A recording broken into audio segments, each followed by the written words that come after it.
Jordan Gill is one of those people with uncontrolled epilepsy. He's been having at least weekly seizures for more than half of his 22 years. I just freeze up and I can't control my body. Jordan's mother says sometimes his seizures are actually quite violent. For me, it's painful because there is so much potential that I see that my child has.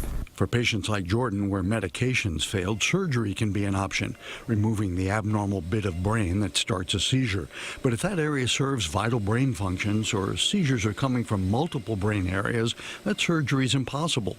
Now there's a new option. Instead of going in and removing an area of the brain, can we somehow modulate the brain in such a way that it stops producing these seizures over and over again? It's called DBS, short for deep brain stimulation. It involves placing a tiny pair of electrodes into an area of the brain that seems to serve as a kind of switchboard for abnormal brain waves to spread throughout the brain and becoming a full-blown seizure. In a procedure 3 weeks ago, Jordan became the first patient in New York to get the recently approved Activa DBS system implanted. Everything okay?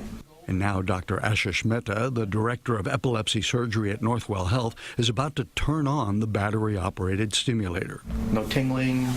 Jordan's really not supposed to feel anything. The stimulator acts to block the spread of abnormal brainwaves, hopefully giving Jordan what he yearns for. For the seizures to go away.